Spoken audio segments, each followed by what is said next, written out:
38 anyos nga bana nadakpan human gikulata ang asawa dihang wala mohatag og kwarta. Paita naman ani. Ay, paita, no? Ang asawa wa mohatag og kwarta nga dos bana. Ikaw mo'y lalaki, nangayo ng kwarta sa buong asawa. Ikaw maoy haligis pamilya. Yes! You are supposed to have a job para buhion ang imong pamilya. Pero ikaw pa'y mangulata na yung Kawaw lang. katropang Eric Amaro sa Dugang Detalye. Live report. Ayong buntaga katropag Philip, katropag Chanley, magkakatropa na tanggong na diri karon nos may male custodial facility sa Carmo Police Station. Kini usa ka 38 anyos ni nga kumprador unta ni kanhi og mga utanon manisugod-sugon pagpangumpra si amo. Kaya gipanakop ni siya mismo ra pod siyang 33 anyos nga asawa og ipon na ka alas 9 takla po ni sa kabuntagon na dili pod may barangay Imitas dahil Subo man matud pa kining bana kaning 28 anyos ang daan na to ni alias Edwin, no? Nganli na katropang Eric ay alias eh. Certain Edwin, yang tinod pangan Edwin. O sa may tinon nga apelido sad? Wa na ko nikuha sa apelido. Ako nikuha na apelido ron katropang. Nganli din magkaingon na Basta ingon na klase. Salbahis mo ni maguba in town sa record itong mga lalaki. Iguli na to ine, siguro kauraso na sa tayo Pasanginan tungo na ba nito ta? ana. That's right, no? Kitang tulo or ay apel. Apil ka. Apil rap-rap kayo. Opong narasan eh. Kita ang atong kamot, mamawag atong moto ba atong kamot paurarayan ra ginis atong mga pinalangga Mao gyud. Gusto ka rin. kining atong kamotig kanang hope sa kaning Lagi-lagi. Pero sumpay ng balitarik eh. So mo niya kay kining si Edwin, a certain Edwin gipanakop ni kuala pod, a certain Mary Ann, no, 33 anyos, siya po ning kaipon na sila mga anak diin matod pa ang kining suspect nanukmag ngadto sa kining biktima kay ang kining suspect matod pa sab niya dang eksklusibo pong hinabi sa XFM Cebu Edit 23 nangayo siya og kwarta ngadto siyang asawa wa sa tagay so purti yung Wa din ni trabaho nito hana. wala kay kana bang di naman siya tigkumpra ang mo kumpra ang iyan namang asawa so mo na dunay kwarta katulad sa katulad Anya, nagorong lang sad siya. siya wa naman siya trabaho wa siya kwarta so magpangiwan lang siya sa iya Pagpangumpra rin yung nahibawan katropang Eric.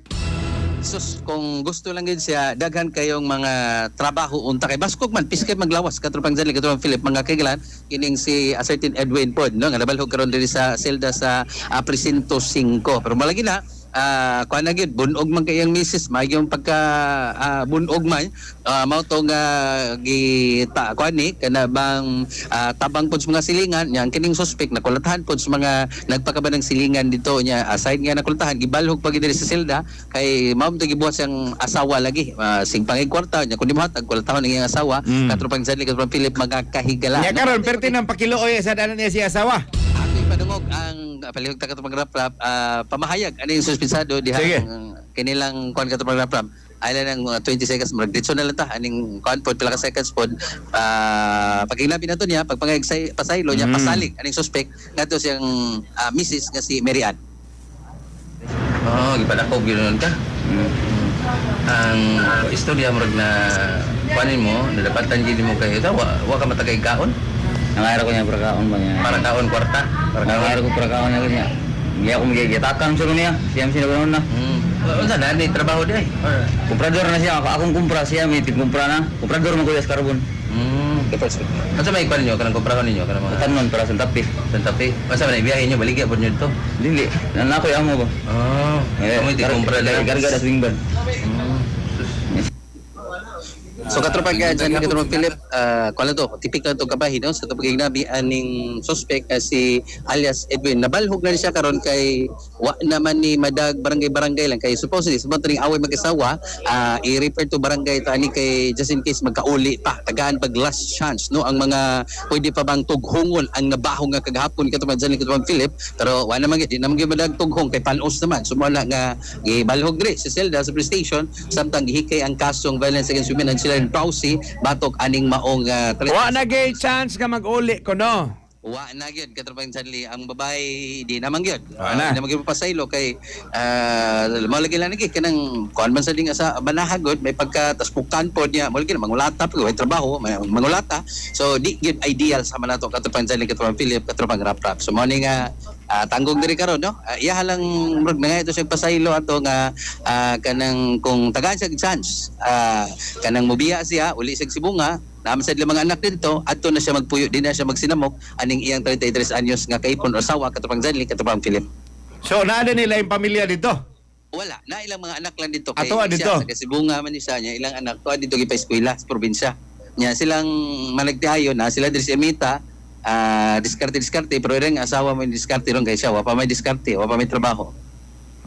Sige, salamat ka trobag Eric. So man ito kasikas katupang Zahan katupag Philip mga kikilang gikan sa police station 5 Carbo Police Station mga katropa no sa mga kuan diha kining atong mga pana diha mga kalakin-an para makauna-una gyud mo nga gihimo ang atong mga braso atong mga kamot para ari mo pa uraray in town no mo rabag kining ari ang kuan para bag patyanan sa babae ba to pang Zanli kana ari sila mo pa sandig ari mo pa kuan in town nato kana bang mo rabag kita ang ilang proteksyon no so para magkauna-una ano mo na inom og kape Santo Plus Complex ginamas kasalikan nga Yaswell Incorporated sa makawas yung balatian makauna-una pamugtarong mga kaigalaan alang sa negosong Pilipino para sa Pilipinas ug katropa Eric Amarong XFM News. XFM Report. Cellphone Plus Gold. Mapalit sa mga butika sa inyong lugar.